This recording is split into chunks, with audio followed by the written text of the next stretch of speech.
L'encre du décret de divorce n'était même pas encore sèche que Harrison Beauchamp se mit à rire.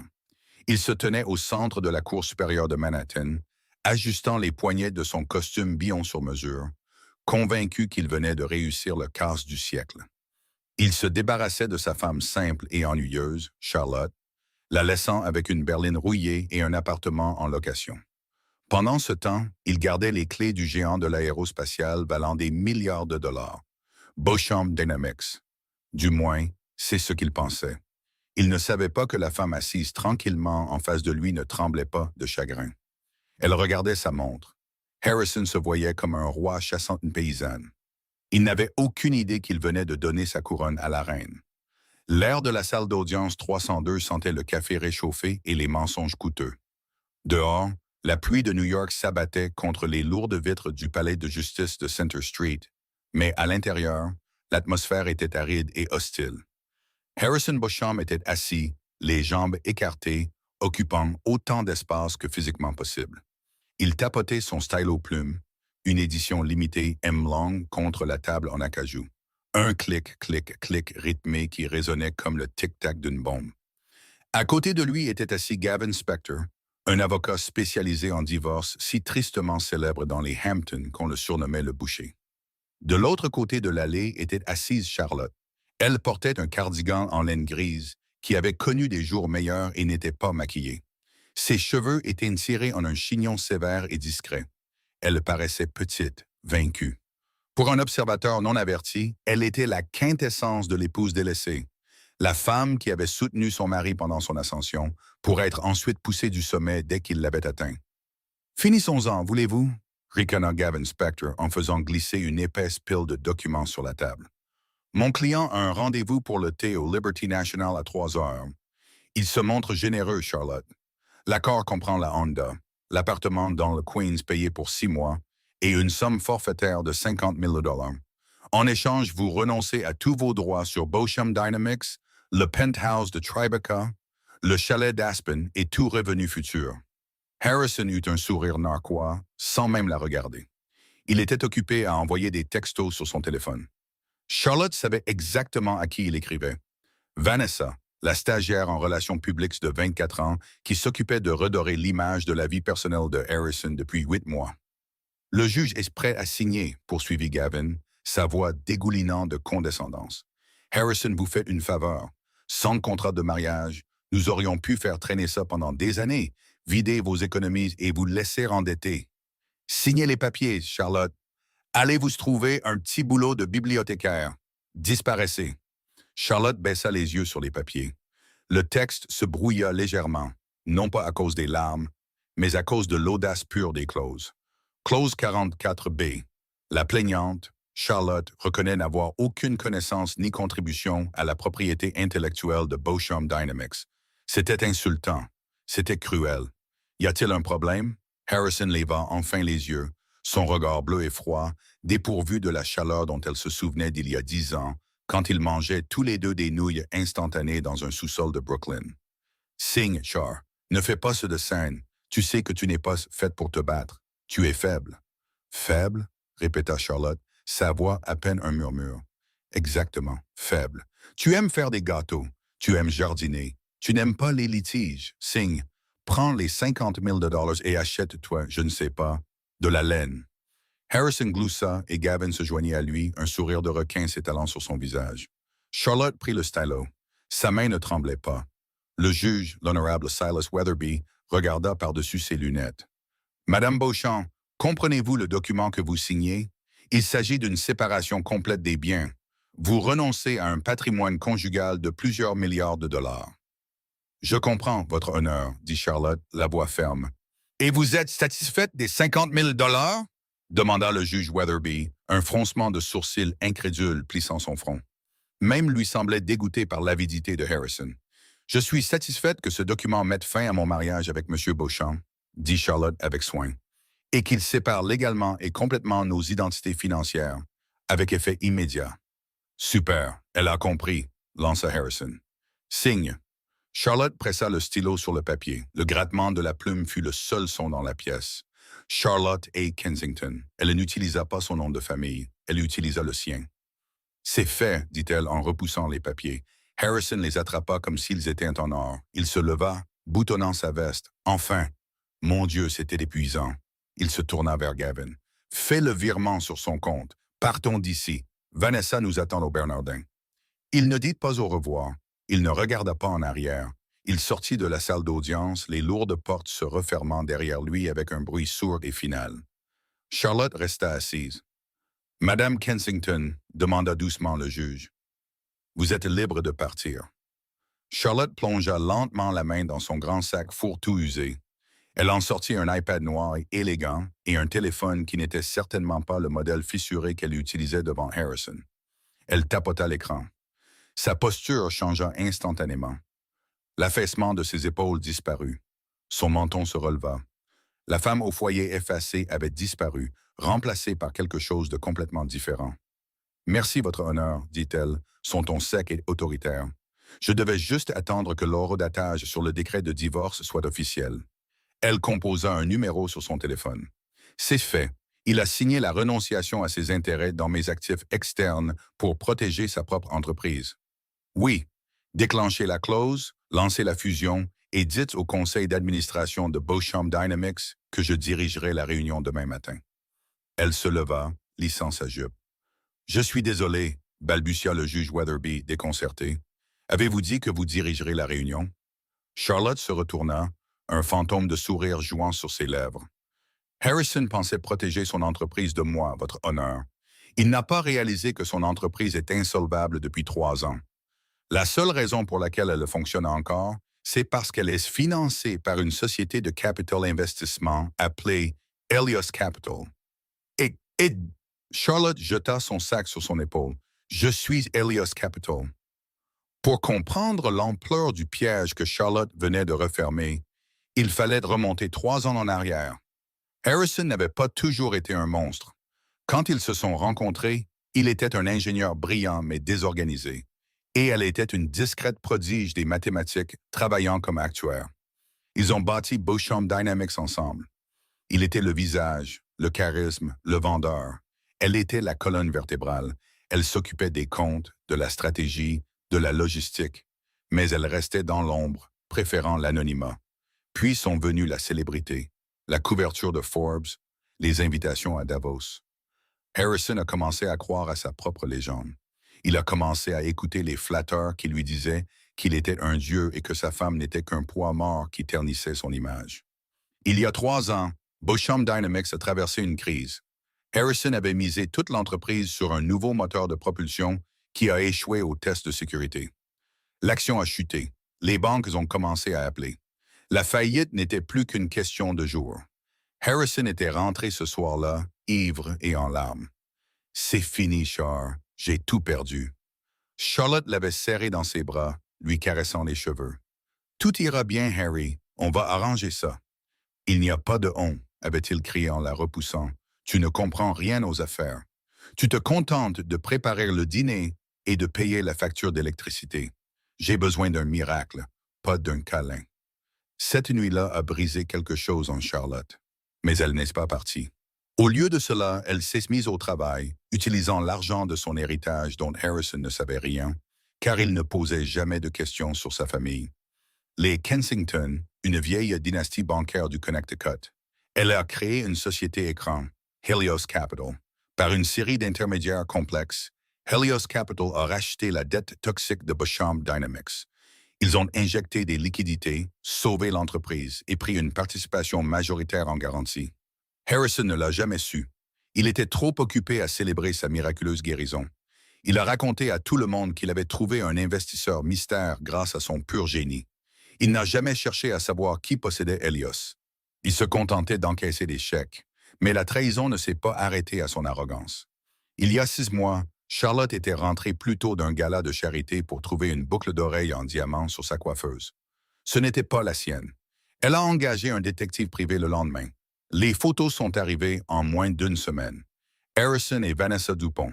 Dîner romantique, voyage à Cabo, texto se moquant du style vestimentaire de Charlotte, de sa cuisine, de sa nature discrète. « Elle est comme un vieux meuble », avait écrit Harrison dans un texto intercepté par le détective. « Utile mais embarrassant à montrer aux invités. Je divorce dès que l'action atteint les 200 $. Charlotte était restée assise dans son bureau à la maison, fixant les photos. Elle n'a pas pleuré. Elle a calculé. Si elle divorçait, il se battrait. Il essaierait de réclamer la moitié de son héritage s'il le découvrait. Il traînerait son nom dans la boue. Non, elle avait besoin qu'il force le divorce. Elle avait besoin qu'il soit si confiant, si arrogant, qu'il signerait n'importe quoi pour se débarrasser d'elle. Elle a commencé à jouer un rôle. Elle a arrêté de bien s'habiller. Elle a fait semblant d'être confuse quand il parlait d'affaires. Elle l'a laissé penser qu'elle était faible. Elle l'a laissé penser qu'il était en train de gagner. Et maintenant, ils en étaient là. Le lendemain de l'audience, Harrison Beauchamp se réveilla dans la suite principale du Plaza Athénée. Il n'était pas dans l'appartement du Queens qu'il avait partagé avec Charlotte pendant la dernière décennie, ni dans le penthouse de Tribeca qu'il faisait actuellement nettoyer en profondeur pour effacer toute trace de l'existence de son ex-femme. Il étendit le bras, touchant la peau chaude et nue de Vanessa Dupont. Elle s'agita, marmonnant quelque chose à propos du service en chambre. Harrison sortit du lit et se dirigea vers la baie vitrée qui donnait sur Central Park. Il se sentait plus léger. Plus précisément, il se sentait plus léger d'environ 20 livres, le poids exact de Charlotte. Pendant des années, il s'était convaincu qu'elle était une encre, le tirant vers la médiocrité avec ses coupons, ses gratins et ses questions incessantes sur le budget. Maintenant, il était libre et riche. L'action de Beauchamp Dynamics avait grimpé pendant la nuit suite à des rumeurs de restructuration de la direction. Il supposa que le marché réagissait à la nouvelle de son divorce. Même Wall Street savait qu'il devait se délester du poids mort. « Bébé !» gémit Vanessa depuis le lit en regardant son téléphone. « Pourquoi ma carte de crédit d'entreprise est-elle refusée? J'ai essayé de commander le caviar beluga pour le petit déjeuner. » Harrison fronça les sourcils, attrapant son peignoir en soie. Probablement juste un bug. Le service financier est sûrement en train de réinitialiser les comptes maintenant que le divorce est finalisé. Je leur ai dit de couper tous les liens avec les comptes d'utilisateurs autorisés de Charlotte. Ils ont probablement tout gelé par erreur. Je virerai le contrôleur financier en arrivant. Il s'habilla de son plus beau costume, un 3 pièces Tom Ford couleur charbon. Aujourd'hui, c'était la réunion trimestrielle du conseil d'administration. Il prévoyait d'annoncer sa nouvelle vision, un virage vers le tourisme spatial de luxe. C'était tape à l'œil, cher et complètement irréalisable. Mais ça lui vaudrait la couverture de GQ. Il vérifia son téléphone. 17 appels manqués de son assistant personnel, Gregory. « Collant !» marmonna Harrison en les ignorant. Il voulait faire une entrée remarquée. À 8h45 du matin, la voiture avec chauffeur de Harrison s'arrêta devant la tour de verre étincelante de la Beauchamp Tower à Midtown. Il sortit, s'attendant à la cohue habituelle des paparazzi. Il n'y avait personne, juste quelques pigeons picorant un bretzel abandonné. Il franchit les portes tournantes. Le hall était étrangement silencieux. D'habitude, le personnel de la réception lui faisait un signe de la main ou se mettait au garde-à-vous. Aujourd'hui, la jeune femme à l'accueil, une nouvelle recrue nommée Jessica, ne leva même pas les yeux. Elle tapait frénétiquement, le visage pâle. « Bonjour, Jessica », claronna Harrison, affichant son sourire à 1 million de dollars. Elle leva les yeux, surprise. Ses yeux s'écarquillèrent dans ce qui ressemblait à de la panique. « Monsieur Beauchamp, vous êtes là. » « Bien sûr que je suis là. C'est la réunion du conseil. Le café est-il prêt dans la salle de conférence? »« Je ne sais pas, monsieur. On m'a dit que... » Elle s'interrompit, son téléphone sonnant. Elle répondit immédiatement, lui tournant le dos. « Impoli, » souffla Harrison. Il se dirigea vers l'ascenseur privé de la direction et appuya son pouce sur le scanner biométrique. Accès refusé. Une lumière rouge clignota. Il fronça les sourcils et appuya de nouveau. Plus fort. Accès refusé. Contactez la sécurité. Saleté de machine, marmonna-t-il. Il regarda autour de lui. Aucun agent de sécurité en vue. Impatient, il utilisa le pass visiteur qu'il gardait dans son portefeuille pour les urgences. Une carte maîtresse. Il la passa. Les portes s'ouvrirent. Alors que l'ascenseur montait au 40e étage, Harrison vérifia son reflet dans les parois en miroir. Il ajusta sa cravate. Il répéta sa phrase d'ouverture. « Messieurs, l'ancre est coupée. Le navire est prêt à s'envoler. » L'ascenseur sonna. Les portes s'ouvrirent sur l'étage de la direction, mais quelque chose n'allait pas.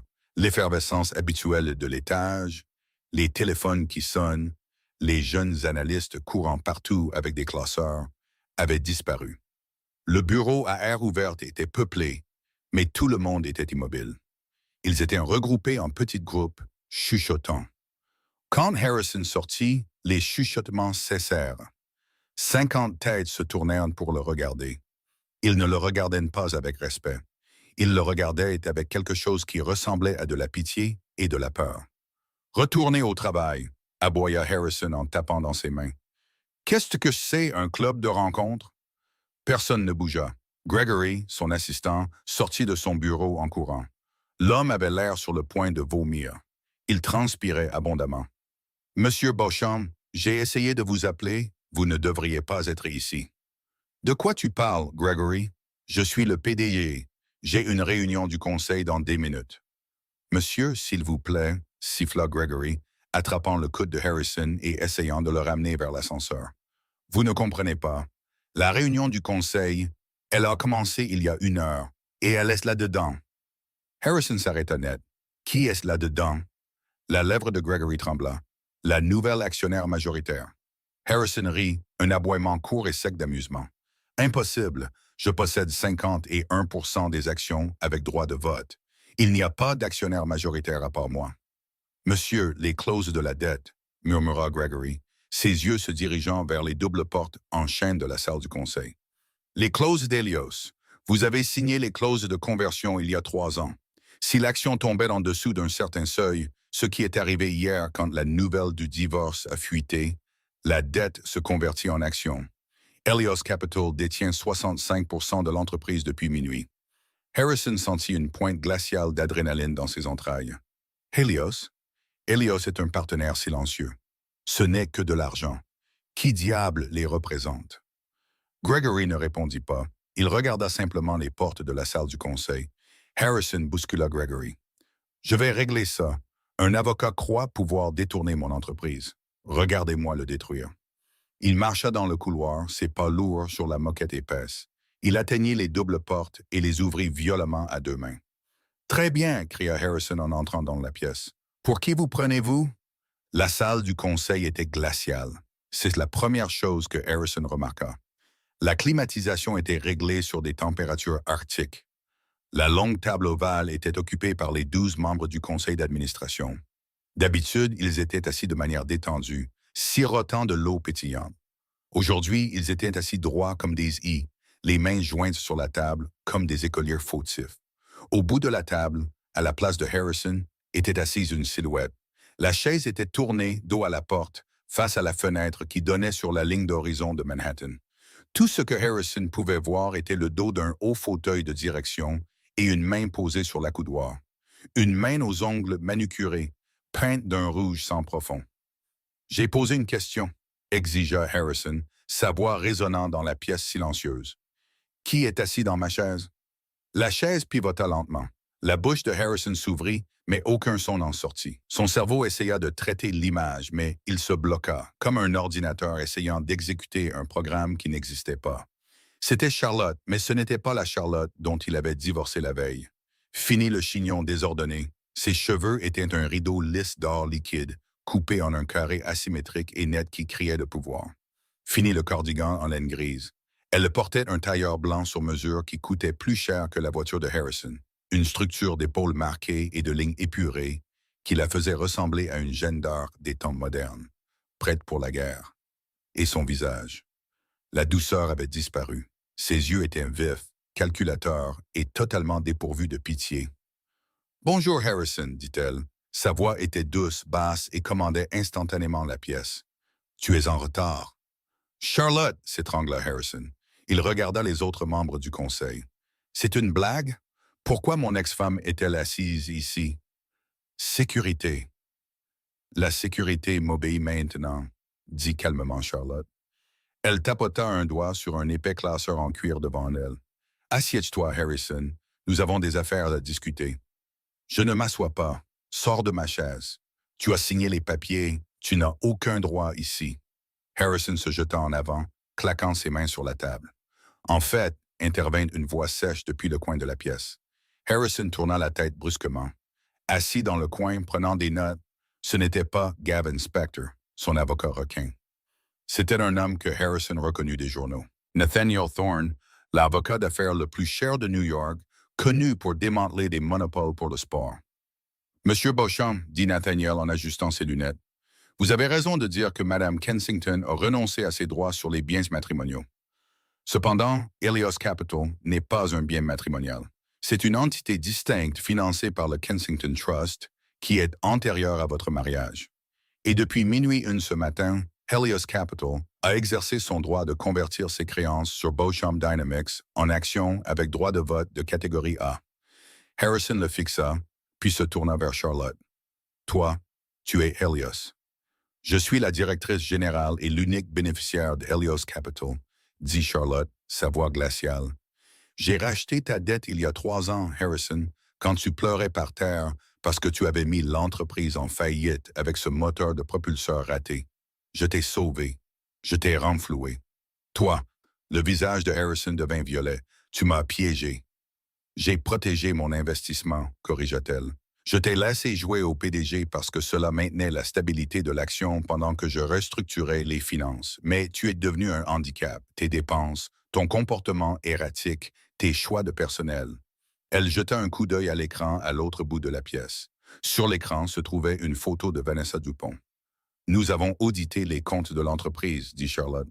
Il semble que vous ayez fait passer des dépenses personnelles sur le budget marketing, le penthouse à Cabo, les boucles d'oreilles en diamant, les honoraires de consultation versés à Mademoiselle Dupont, qui, je crois, a abandonné ses études et n'a aucune expérience en marketing. Les membres du conseil murmurèrent. Frederick, le membre le plus âgé du conseil, secoua la tête de dégoût. Détournement de fonds, Harrison, purement et simplement. Ce n'est pas du détournement de fonds, balbutia Harrison. Ce sont des avantages de direction. C'est du vol, dit Charlotte, et cela nous donne un motif. Un motif pourquoi? Pour résilier ton contrat pour faute grave, avec effet immédiat. Le silence qui suivit fut assourdissant. Harrison cligna des yeux. Vous ne pouvez pas me virer. Je suis Beauchamp Dynamics. Mon nom est sur le bâtiment. En fait, dit Charlotte en ouvrant le classeur en cuir, nous changeons de nom la semaine prochaine. Le retrait de l'enseigne est déjà programmé. Elle fit glisser une seule feuille de papier le long de la longue table en acajou. Elle s'arrêta parfaitement devant Harrison. Ceci est ta lettre de licenciement, dit-elle. Comme il s'agit d'une faute grave, plus précisément de détournement de fonds de l'entreprise et de manquement à l'obligation fiduciaire, tu n'as pas droit à une indemnité de départ. De plus, conformément à la clause de moralité de ton contrat, tes options sur actions sont annulées. Harrison regarda le papier. Les mots dansaient devant ses yeux. Licenciement immédiat, confiscation. Non, murmura-t-il. Non, c'est de la folie. Je vais vous poursuivre. Je vous traînerai en justice pendant les 20 prochaines années. Avec quel argent? Demanda doucement Charlotte. Tu as 50 000 $, Harrison. C'est ce que tu m'as donné hier. Tu te souviens? C'est ce que tu as insisté pour dire que c'était juste. Et comme tu as signé la renonciation reconnaissant la séparation totale des biens, tu ne peux pas toucher à mon argent pour payer tes avocats. Elle se pencha en avant, ses yeux se fixant sur les siens. Tu voulais un divorce, Harrison.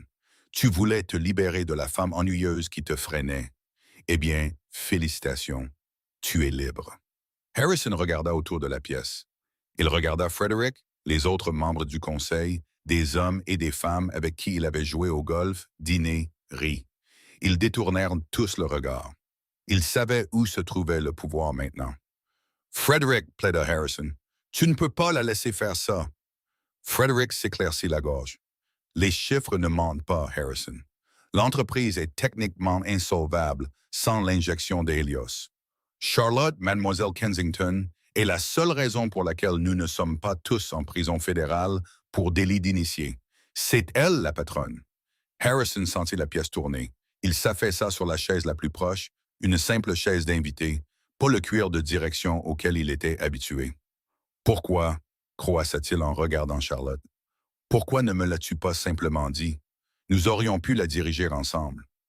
L'expression de Charlotte ne changea pas, mais ses yeux s'assombrirent. Parce que tu ne voulais pas d'une partenaire, Harrison. Tu voulais d'une fan. Et quand j'ai arrêté d'applaudir, tu m'as remplacé. Elle se leva. Le mouvement était gracieux et final. Faites-le sortir d'ici. L'humiliation dans la salle du conseil était privée. Ce qui suivit fut public. Deux grands agences de sécurité, des hommes que Harrison ne reconnaissait pas, clairement de nouvelles recrues de Charlotte, s'avancèrent.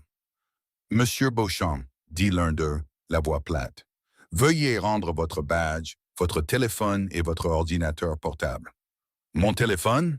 Harrison agrippa sa poche. C'est mon téléphone personnel. La facture est payée par l'entreprise, nota Charlotte, sans même lever les yeux de ses papiers. C'est la propriété de l'entreprise. Rendez-le. Nous devons préserver les preuves des textos concernant les transferts non autorisés à Mademoiselle Dupont. Tremblant de rage, Harrison claqua son téléphone sur la table. Il jeta son badge. Escortez-le dehors, ordonna Charlotte, et assurez-vous qu'il ne s'arrête pas à son bureau. Tout ce qui s'y trouve est maintenant une preuve dans l'audit judiciaire en cours. Harrison fut escorté hors de la salle du conseil. Les employés de l'étage de la direction ne faisaient plus semblant de travailler. Ils étaient debout, à regarder. Certains enregistraient avec leur téléphone. La marche jusqu'à l'ascenseur sembla durer 1 kilomètre.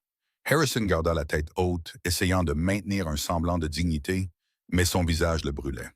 Quand les portes de l'ascenseur s'ouvrirent dans le hall, la scène avait changé. La presse était arrivée. Quelqu'un les avait prévenus, probablement l'équipe de Charlotte. Une mer de caméras et de microphones l'attendait devant les portes tournantes. Alors que les agents de sécurité le poussaient sur le trottoir de la 6e avenue, les questions explosèrent comme des grenades assourdissantes. « Monsieur Beauchamp, est-il vrai que vous avez été licencié pour détournement de fonds? Harrison Vanessa Dupont fait-elle l'objet d'une enquête pour fraude? Monsieur Beauchamp, un commentaire sur la prise de contrôle de Charlotte Kensington en tant que PDG? Est-il vrai que vous êtes en faillite? » Harrison essaya de se frayer un chemin à travers la foule, protégeant ses yeux des flashs. « Pas de commentaires. Fichez-moi la paix. » Il attrapa la poignée de la porte de sa voiture de fonction, qui était garée au bord du trottoir. Il l'ouvrit brusquement. « Je suis désolé, monsieur, » dit le chauffeur, son chauffeur de longue date, Eddie. « Les portes sont verrouillées. » Eddie baissa la vitre d'1 centimètre à peine. « On m'a ordonné de ramener le véhicule au garage de l'entreprise.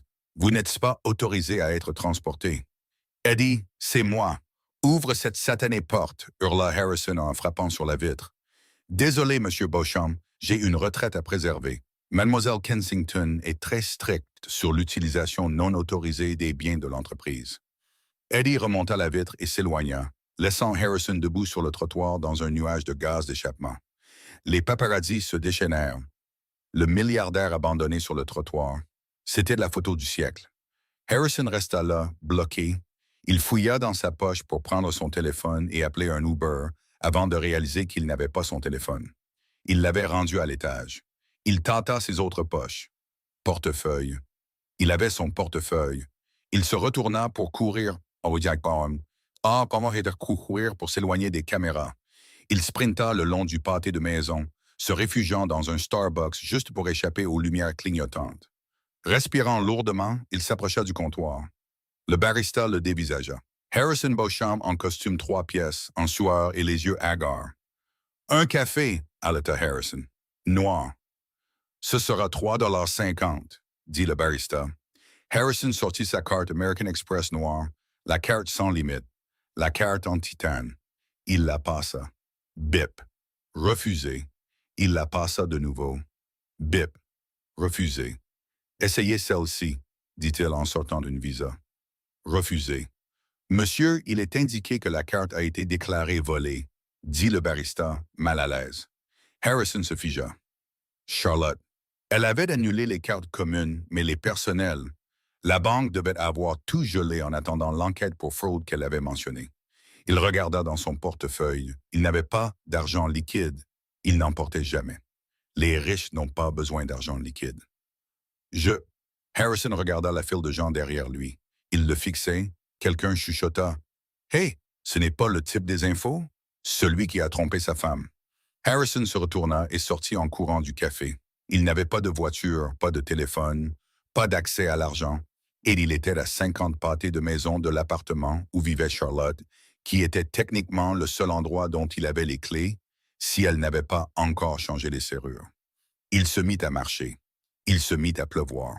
Harrison Beauchamp, ancien titan de l'industrie, marcha 40 pâtés de maison sous une pluie torrentielle jusqu'à Hudson Yards. Son costume à 5 000 $ était ruiné, collé à sa peau. Ses chaussures en cuir italien faisaient un bruit de succion à chaque pas. Les gens dans la rue l'évitaient. Cet homme qui marmonnait, trempé, avec un regard fou. Il ne se dirigea pas vers son penthouse, qui était actuellement une scène de crime fouillée par des experts comptables, mais vers la tour de verre étincelante où vivait Vanessa, dans un appartement qu'il payait, naturellement. Il avait besoin d'un téléphone. Il avait besoin de vêtements secs. Il avait besoin d'un verre d'alcool fort et de quelqu'un pour lui dire que Charlotte était folle, que tout cela n'était qu'un malentendu et qu'il était toujours le roi. Il réussit à passer devant le portier en suivant de près un livreur. Il prit l'ascenseur jusqu'au 55e étage, frissonnant de manière incontrôlable. Il frappa à la porte de Vanessa. Elle mit beaucoup de temps à ouvrir. Quand elle le fit, elle ne portait pas la lingerie en soie dans laquelle il la trouvait habituellement. Elle était vêtue d'un jean et d'un pull, entourée de valises Louis Vuitton à moitié faites. Harrison. Elle le regarda comme s'il était un rat noyé sorti des égouts. Jésus, regarde-toi et tu trempes mon sol. Laisse-moi entrer, Inès. Ça a été une sacrée matinée. Il la bouscula pour entrer dans l'appartement. Ça sentait les bougies chères et la panique. J'ai besoin de ton téléphone. Le mien a été saisi. Charlotte est en train de monter une sorte de prise de contrôle hostile complètement folle. Elle a gelé les comptes temporairement. Vanessa ne bougea pas pour aller chercher son téléphone. Elle se tenait au milieu du salon, les bras croisés sur sa poitrine. Ce n'est pas temporaire, n'est-ce pas, Harrison? Sa voix était stridente, dépouillée de la voix de poupée qu'elle utilisait habituellement avec lui. De quoi tu parles? Bien sûr que si. J'aurais réglé ça d'ici lundi. Et j'ai juste besoin d'appeler Gavin. J'ai vu les infos. Elle le coupa, brandissant son iPhone. L'écran montrait une photo de lui se faisant rejeter par son propre chauffeur de limousine, les cheveux plaqués sur le front. Le titre disait « La chute de Beauchamp, le PDG licencié pour fraude alors que son ex-femme prend les rênes. Ils disent que tu as détourné des millions pour payer tout ça. » Elle fit un geste de la main vers l'appartement. Ils disent que tu es fauché, pire que fauché, que tu risques une inculpation. Harrison sentit une vague de nausée. Ness, bébé, écoute-moi. C'est une manœuvre d'entreprise compliquée. Charlotte est vindicative. J'ai de l'argent caché ailleurs. On ira à Cabo. On attendra que ça passe. Avec quoi? Lança-t-elle. Ma carte a été refusée chez Sephora il y a 1 heure. Ma carte, Harrison, celle dont tu disais qu'elle avait une limite illimitée. Tu sais à quel point c'était embarrassant? Harrison la fixa. Il goûtait de l'eau sur son tapis personne. Sa vie s'effondrait. Il risquait la prison et elle s'inquiétait d'avoir été refusée dans un magasin de maquillage. Vanessa, j'ai besoin d'aide. J'ai besoin d'un endroit où rester ce soir. Le penthouse est bouclé. Elle rit. C'était un son cruel et laid. Ici? Tu plaisantes? Le propriétaire vient de passer. Apparemment, le bail est au nom de l'entreprise. L'entreprise de Charlotte, maintenant. J'ai 48 heures pour vider les lieux avant qu'il ne change les serrures. Je suis en train de faire mes valises. Où vas-tu? Chez ma sœur dans le New Jersey, jusqu'à ce que je trouve ma prochaine étape. Elle le toisa de haut en bas, sa lèvre se retroussant de dégoût. Et ma prochaine étape n'implique certainement pas un criminel fauché. Mais je pensais que tu m'aimais. Tu disais que Charlotte me tirait vers le bas, que nous étions des âmes sœurs.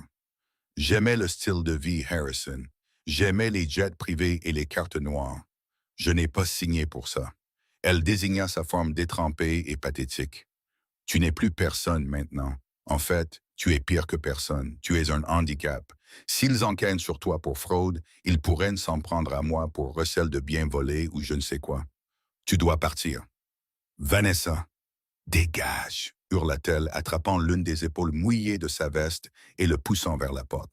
Dégage avant que j'appelle les flics et que je leur dise qu'un intrus me harcèle. Elle lui claqua la lourde porte au nez. Il entendit le peine du verrou glisser. Harrison appuya son front contre le bois. Il avait plus froid maintenant qu'il ne l'avait eu dehors. Il réalisa avec une clarté écœurante que Charlotte ne lui avait pas seulement pris son entreprise.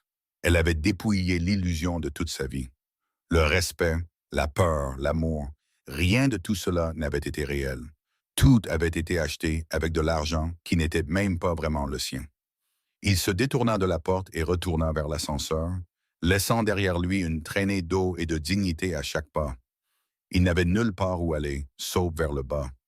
Le robinet de la cuisine goûtait. Goutte. Pause. Goutte.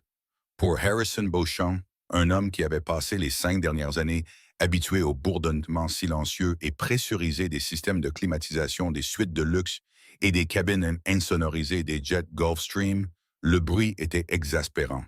C'était un marteau à queue et rythmé qui frappait le centre de son front. Il était allongé sur le canapé en microfibre beige, une relique d'une vie qu'il pensait avoir incinérée des années auparavant, fixant une tache d'humidité au plafond qui ressemblait étrangement à une carte du Venezuela.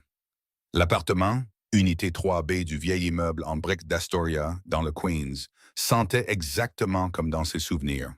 Un cocktail de choux bouillis des voisins, de cire à parquet parfumé au citron et de l'odeur métallique et humide des vieux tuyaux en cuivre.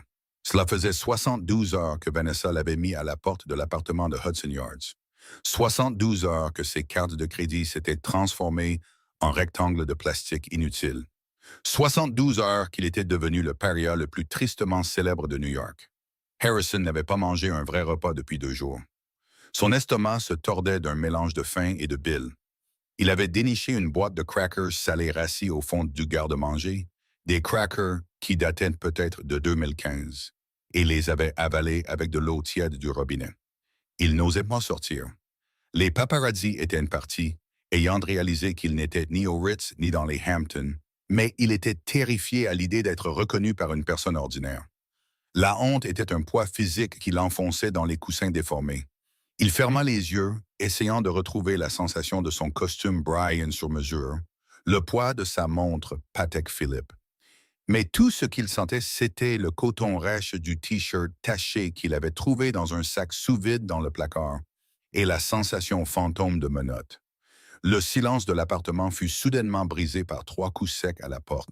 Harrison se figea. Son cœur battait contre ses côtes comme un oiseau piégé. Les fédéraux, ça devait être eux. Ils avaient gelé les actifs. Maintenant, ils venaient pour la personne. Il envisagea de ne pas répondre, de faire le mort. Mais s'ils avaient un mandat, ils défonceraient simplement la porte. Il fit basculer ses jambes du canapé, ses articulations raides. Il passa une main dans ses cheveux gras et négligés et se dirigea vers la porte. Il prit une profonde inspiration, essayant de convoquer le fantôme de sa voix de PDG, le baritone qui commandait autrefois les salles de conseil. « Qui est-ce » lança-t-il, sa voix se brisant de manière humiliante. « Ouvre la porte, Harrison. » La voix n'était pas grave et rauque comme celle d'un agent du Bureau fédéral d'investigation. Elle était froide, mélodieuse et terriblement familière. Harrison déverrouilla le peigne et la chaîne. Il ouvrit la porte. Charlotte se tenait dans le couloir. Le contraste était violent.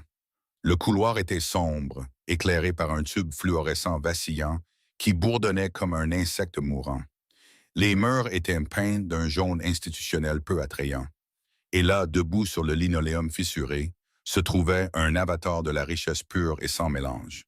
Elle portait un manteau en cachemire de couleur crème que Harrison reconnut comme un Loro Piana, cintré à la taille pour souligner une silhouette qu'il avait ignorée pendant des années.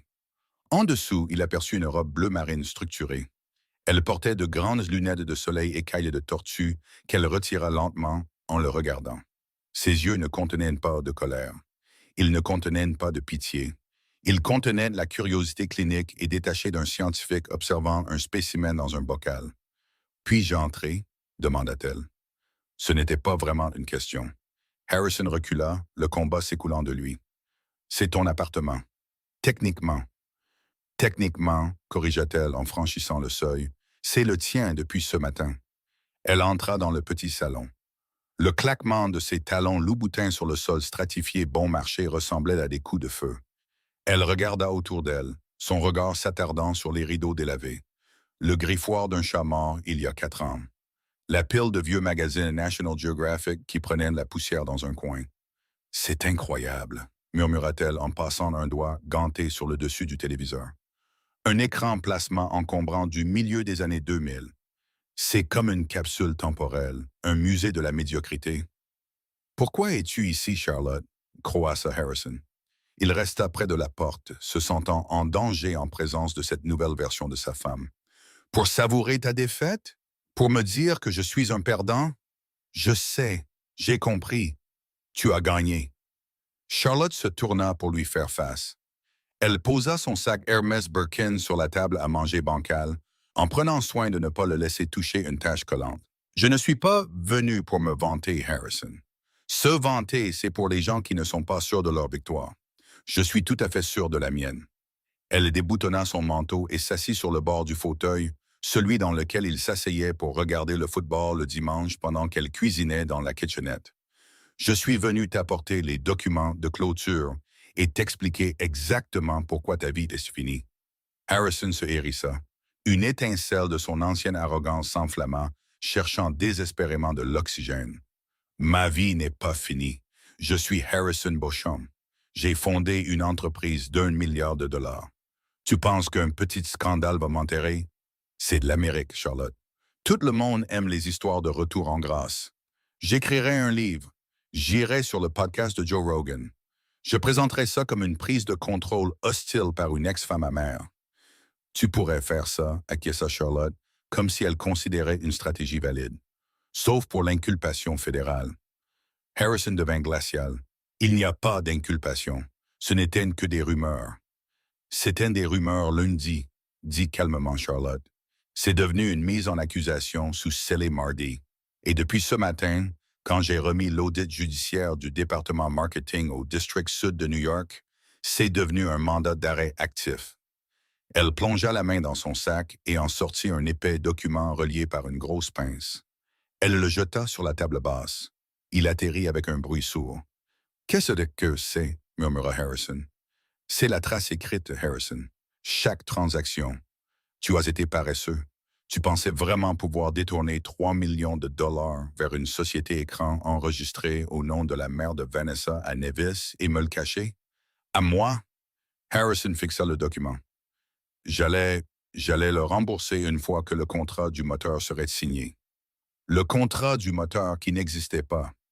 Charlotte haussa un sourcil. Oui, je suis au courant de ça aussi. Tu as falsifié les précommandes pour faire grimper le cours de l'action afin de déclencher ta prime de performance. C'est une fraude boursière, Harrison. C'est 5 à 10 ans minimum. Les genoux de Harrison cédèrent. Il s'assit lourdement sur le canapé, la tête dans les mains. La réalité s'imposait comme du béton durcissant autour de ses pieds. « Pourquoi? » marmonna-t-il dans ses paumes. « Pourquoi m'as-tu laissé aller si loin? Si tu savais, si tu possédais la dette, pourquoi ne m'as-tu pas arrêté il y a 6 mois? » « Parce que tu n'avais pas encore signé les papiers du divorce, » dit Charlotte. Sa voix était si dépourvue d'émotion qu'elle le glaça plus que si elle avait crié. Il leva les yeux. « Tu m'as laissé commettre des crimes. Tu m'as laissé creuser ce trou juste pour obtenir un meilleur accord de divorce. »« Je t'ai laissé être toi-même, Harrison, » corrigea-t-elle. « Je ne t'ai pas forcé à détourner des fonds. Je ne t'ai pas forcé à tromper. Je ne t'ai pas forcé à traiter le personnel comme du bétail. J'ai simplement enlevé les garde-fous. J'ai arrêté de réparer tes erreurs. J'ai arrêté de corriger tes feuilles de calcul tard le soir. J'ai arrêté de te dissuader de tes idées maniaques et égocentriques. Je me suis juste assise et je t'ai regardé devenir qui tu es vraiment. » Elle se leva et se dirigea vers la fenêtre, regardant l'escalier de secours. « Tu te souviens quand nous avons emménagé ici? » demanda-t-elle, le dos tourné. « C'était en 2013. Nous n'avions rien. Tu travaillais dans cette société d'ingénierie et je donnais des cours de maths. Nous mangeons des nouilles instantanées 5 soirs par semaine, mais nous étions heureux. Ou du moins, je l'étais. »« J'étais heureux, » dit Harrison, la voix tremblante. Il ressentit une vague soudaine et désespérée de nostalgie. « Nous étions une équipe, Char. Nous avons construit ça ensemble. Ça ne compte pour rien. Ne peux-tu pas simplement annuler les poursuites? Tu as l'entreprise, tu as l'argent. Laisse-moi juste partir. J'irai à Bali. Je disparaîtrai. Charlotte se retourna. La lumière du soleil de la fenêtre attrapa les clous en diamant à ses oreilles, des clous qu'il ne lui avait pas achetés. Tu ne peux pas aller à Bali, Harrison. Ils ont pris ton passeport. Harrison resta bouche bée. Comment le sais-tu? Parce que je l'ai. Elle plongea de nouveau la main dans son sac et sortit son passeport bleu foncé. Elle le tint entre deux doigts. Les autorités m'ont demandé de remettre tous les documents de voyage trouvés dans ton bureau de direction. J'ai obtempéré. Elle laissa tomber le passeport sur la table à côté de l'audit. Tu es un monstre, murmura Harrison. Tu prends vraiment plaisir à ça. Je ne prends pas plaisir à ça, dit-elle, son expression se durcissant. J'exécute une transaction. C'est ce que tu m'as appris, n'est-ce pas? Les affaires, c'est la guerre. Tu disais que les émotions, c'est pour les perdants. Eh bien, je ne fais qu'appliquer ta philosophie. Elle s'approcha de lui, le dominant depuis le canapé. Tu as passé 10 ans à me dire que j'étais faible. Tu as dit à tes amis que j'étais une femme au foyer ennuyeuse. Tu as dit à Vanessa que j'étais un meuble. Tu as confondu ma loyauté avec de la stupidité, Harrison. Tu pensais que parce que je ne criais pas, je n'étais pas en colère. Tu pensais que parce que je ne dépensais pas d'argent, je n'y comprenais rien. Elle se pencha, son visage à quelques centimètres du sien. Il pouvait sentir son parfum. Santal 33, frais et cher. Je suis une Kensington, Harrison. Ma famille fait de la banque depuis avant la guerre de sécession. Nous ne crions pas. Nous ne faisons pas de scène. Nous cumulons les intérêts composés. Et toi, tu viens de faire défaut. Harrison se recroquevilla dans les coussins. Il se sentit petit, microscopique. Qu'est-ce qui va m'arriver maintenant? Demanda-t-il, sa voix à peine audible. Eh bien, Charlotte se redressa, lissant sa jupe. Cela dépend de toi. Le Bureau fédéral d'investigation va probablement exécuter le mandat dans les prochaines 24 heures. Mes avocats me disent que si tu coopères, que tu plaides coupable et que tu rendes les actifs que tu as volés, tu pourrais sortir dans 3 à 5 ans. Sécurité minimale, peut-être. Et si je me bats, alors j'utiliserai les ressources de Beauchamp Dynamics et d'Helios Capital pour financer des poursuites privées aux côtés de l'État. Nous t'ensevelirons sous les litiges jusqu'à tes 80 ans. Harrison fixa le sol. Le motif du linoléum tourbillonnait devant ses yeux. Mais, dit Charlotte, son ton changeant légèrement, devenant presque conversationnel, je ne suis pas venu ici juste pour te menacer. Je suis venu t'apporter un cadeau d'adieu, quelque chose pour t'aider à survivre au prochain chapitre.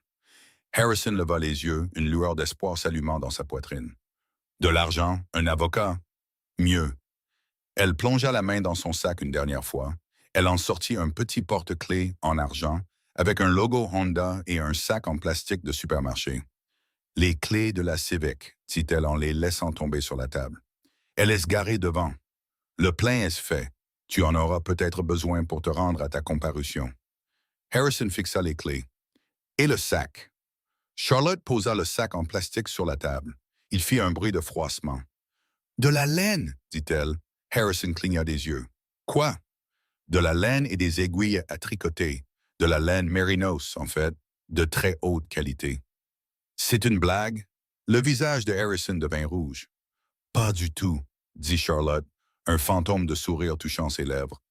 Tu m'as dit au tribunal d'aller m'acheter de la laine. Tu as dit que je devrais m'en tenir à mes passe-temps de femme douce. Eh bien, la prison peut être très ennuyeuse, Harrison. J'ai entendu dire que le tricot est excellent pour soulager le stress. Et comme tu vas passer beaucoup de temps dans un petit espace confiné avec des gens qui pourraient te vouloir du mal, apprendre à faire quelque chose de doux pourrait être la seule chose qui sauve ta santé mentale. Elle regarda sa montre, une Cartier Tank. J'ai une réunion du conseil à 2 heures. Nous discutons de l'acquisition d'une start-up de propulsion à Seattle, de la vraie technologie, pas les promesses en l'air que tu vendais. Elle se tourna et se dirigea vers la porte. Charlotte, attends. Harrison se leva péniblement du canapé. Il trébucha vers elle, lui attrapant le bras. S'il te plaît, je n'ai rien. Pas d'argent, pas de nourriture. Les 50 000 $, le chèque de l'accord. Je ne peux pas y accéder. Je meurs de faim, Char. Charlotte baissa les yeux sur sa main posée sur son manteau en cachemire. Elle ne se retira pas violemment. Elle regarda simplement sa main avec un dégoût si intense qu'il la lâcha comme s'il s'était brûlé. Le virement de 50 000 a échoué parce que les fonds provenaient d'un compte gelé, expliqua-t-elle. Cependant, je ne suis pas une femme cruelle. Elle plongea la main dans la poche de son manteau et en sortit un billet de 20 impeccable. Elle le glissa dans la poche de poitrine de son T-shirt taché. Il y a une épicerie au coin de la rue. Ils font un bon sandwich au fromage et à la viande hachée. Ça devrait te caler jusqu'à ton arrestation. 20 dollars. Harrison la fixa, des larmes d'humiliation montant à ses yeux. Je t'ai donné le monde, Charlotte. Tu m'as donné de l'anxiété, corrigea-t-elle, et un prêt immobilier et une fausse vie. Elle ouvrit la porte. L'air du couloir s'engouffra, sentant le chou bouilli. Au revoir, Harrison. Ne t'inquiète pas pour le loyer de cet endroit. Je l'ai payé pour 6 mois. Après ça, eh bien, tu seras le problème de l'État. Char, plaida-t-il une dernière fois, qui es-tu? Elle s'arrêta sur le seuil, sa silhouette encadrée par la lumière vacillante du couloir. Elle se retourna vers lui, et pendant une seconde, il vit la femme qu'il avait épousée. La femme qui lui avait tenu la main à la mort de sa mère. La femme qui avait cru en lui quand personne d'autre ne le faisait. Mais cette femme était piégée derrière un mur de glace. « Je suis l'actionnaire majoritaire, dit-elle. Et puis elle ferma la porte. Harrison resta dans le silence. Clic. Le verrou s'engagea. Il était seul. Il retourna lentement vers la table basse. Il regarda l'acte d'accusation. États-Unis contre Harrison Beauchamp. Il regarda le passeport qu'il ne pouvait pas utiliser. Il regarda les clés d'une Honda Civic vieille de 10 ans. Et puis il regarda la laine, 2 écheveaux de douce laine grise. Il ramassa le billet de 20 dollars. Il était impeccable, réel. C'était le seul actif liquide qu'il avait au monde. Son estomac gargouilla, une protestation violente et douloureuse. Harrison Beauchamp, l'homme qui avait un jour commandé une bouteille de vin à 3 000 dollars juste pour la vider dans l'évier pour impressionner un client, entra dans la kitchenette. Il posa les 20 dollars sur le comptoir. Il remplit d'un verre d'eau du robinet. Il se dirigea vers la fenêtre et regarda la rue en bas.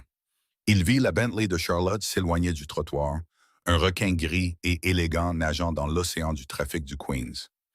Il la regarda jusqu'à ce qu'elle tourne au coin de la rue et disparaisse. Il se rassit sur le canapé. Il ramassa les aiguilles à tricoter. Il les tenait maladroitement, le métal froid dans ses mains. Il se souvint avoir regardé Charlotte tricoter pendant des heures, le son clic, clic, clic qui l'agaçait quand il essayait de regarder la télé. Il avait appelé ça une perte de temps. Il avait appelé ça une activité stupide. Il essaya d'enrouler la laine autour de l'aiguille, ses mains tremblantes. Il n'y arrivait pas. La laine glissait et s'en mêlait. Harrison jeta les aiguilles à travers la pièce. Elles heurtèrent le mur avec un cliquetis. Il ramena ses genoux contre sa poitrine et s'allongea sur le canapé déformé. La tache d'humidité au plafond semblait le fixer. Le robinet gouttait, goutte, goutte, goutte.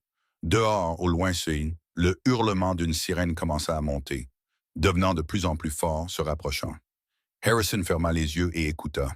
Il ne courut pas. Il ne se cacha pas. Il attendit simplement l'inévitable, comprenant enfin le véritable coup de la signature qu'il avait forcée dans cette salle d'audience. Il avait signé pour se débarrasser de sa femme, mais dans les petits caractères, il avait signé pour se débarrasser de sa vie. La sirène s'arrêta juste en dessous de sa fenêtre. Harrison se mit à rire. C'était un son sec et brisé qui résonnait dans l'appartement vide. « Échec et mat », murmura-t-il à la pièce vide. Les bottes lourdes de l'inévitable martelèrent les escaliers. Et c'est l'histoire de comment Harrison Beauchamp a essayé de jeter une reine pour garder un pion, pour réaliser trop tard qui menait vraiment le jeu. Il a confondu le silence de Charlotte avec de la faiblesse et sa gentillesse avec de la stupidité, une erreur qui lui a coûté sa fortune, sa liberté et son nom. C'est un rappel brutal que parfois, les personnes les plus puissantes dans une pièce sont celles qui n'ont pas encore dit un mot. Qu'en pensez-vous? Harrison méritait-il son sort ou la vengeance de Charlotte était-elle trop dure? Dites-le-moi dans les commentaires. Je les lis tous, sans exception. Si vous avez aimé cette histoire de karma en entreprise, s'il vous plaît, appuyez sur le bouton « J'aime », Abonnez-vous à la chaîne et activez la cloche des notifications pour ne jamais manquer une dose de drame. À la prochaine fois.